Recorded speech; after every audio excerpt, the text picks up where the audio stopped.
दोस्तों, आज इस वीडियो में हम लोग पंगेसियस के मिक्स कल्चर के बारे में बात करेंगे कि कौन कौन सी मछली हम लोग पंगेसियस के साथ पाल सकते हैं। दोस्तों, आप पंगेसियस को अकेले पालें या आईएमसी को अकेले पालें तो इस विषय पर पहले यह जान लें कि इस प्रकार से इन दोनों में किसमें फ़ायदा है। हमारे एक मित्र ने पंगेसियस को एक तालाब में अकेले पाला और अलग तालाब में आईएमसी को अकेले पाला। अब बताते हैं कि दोनों में अंतर क्या है। दोस्तों, ऐसा करने से बहुत ही अंतर आया। दोनों तालाब में ग्रोथ में कमी आई है।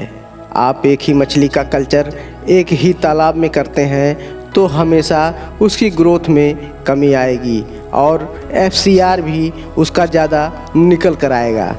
पर दोस्तों, अगर पंगेसियस और आईएमसी को मिक्स कल्चर करके पाला जाए तो दोनों की ग्रोथ इतनी अच्छी हो रही है कि आप सोच भी नहीं सकते।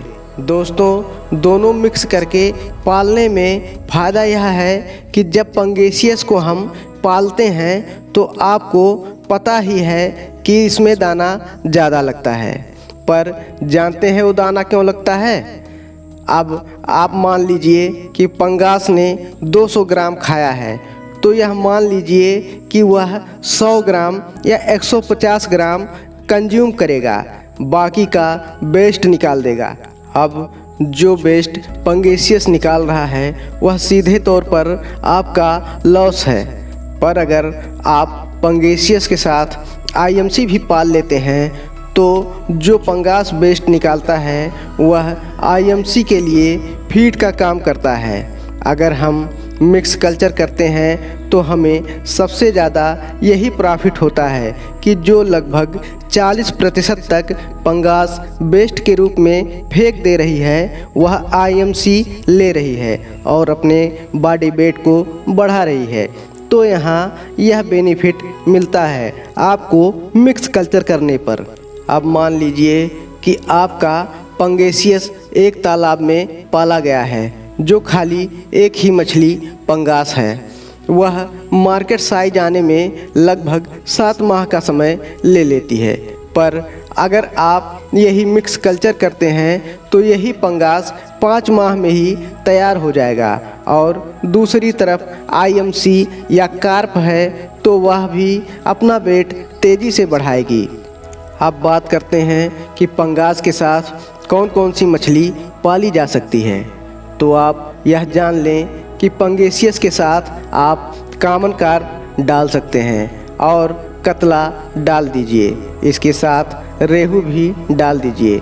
पर ध्यान रहे कि रेहू की मात्रा थोड़ी सी ही रहनी चाहिए, करीब 5% के लगभग। हालांकि रेहू की वृद्धि थोड़ी कम रहेगी, पर मैं इसलिए रेहू बता रहा हूँ क्योंकि वह नीचे जितने भी वेस्ट होंगे वह धीरे धीरे खा जाएगी और रेहू तालाब के बॉटम की सफाई भी अच्छी तरह से कर देती है।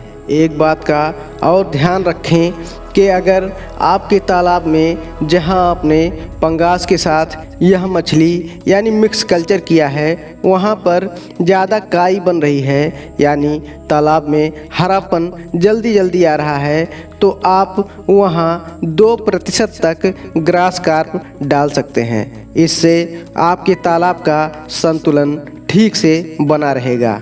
दोस्तों, अगर आप इस तरह से मिक्स पालन करते हैं तो आपको बहुत ज़्यादा फ़ायदा हो सकता है, क्योंकि जितने दाने में आप पंगेसियस का पालन कर रहे हैं उतने ही दाने में आपकी सभी मछलियां अच्छे से पल जाएंगी।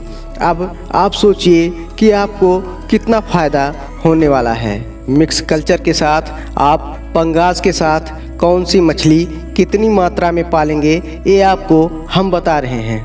आप अपने तालाब में 80% पंगास, 12% कामन, 5% कतला, 2% रोहू और 1% ग्रास कार्प डाल सकते हैं। इस प्रकार आप मिक्स कल्चर करके पालन करते हैं तो आपको बहुत ही फ़ायदा यानी उतने ही खर्च में डबल मुनाफा हो सकता है। अगर आप ऐसा पालते हैं तो तालाब का वातावरण भी सही रहता है, तालाब में गंदगी नहीं फैलती, तालाब में अमोनिया भी नहीं बढ़ता। आपको एक बात का और ध्यान रखना चाहिए कि जब आप मिक्स कल्चर कर रहे हैं तो आप तालाब में समय समय पर जाल चलवाते रहिए। आप हर 15 से 20 दिन पर एक बार जाल ज़रूर से चलवा दें। इससे आपको पता चलता रहेगा कि मछलियों की ग्रोथ क्या है, और मछलियाँ दौड़ेंगी भी तो उनका स्वास्थ्य ठीक रहेगा। जाल चलाने से मछलियों की ग्रोथ भी फास्ट होती है, पर आपको हर 15 से 20 दिन पर जाल चलाना है, नहीं तो अच्छा रिजल्ट नहीं आ पाता। दोस्तों, अगर आप मिक्स कल्चर के साथ जाल चलाते रहेंगे तो आपके मछलियों की ग्रोथ भी सुपर फास्ट होगी। दोस्तों, आपको जानकारी अच्छी लगी हो तो आप यह वीडियो अपने दोस्तों के साथ शेयर ज़रूर कीजिए और चैनल को सब्सक्राइब भी कर दीजिए। फिर मिलते हैं एक और नई वीडियो के साथ। तब तक के लिए नमस्कार। जय हिंद, जय भारत।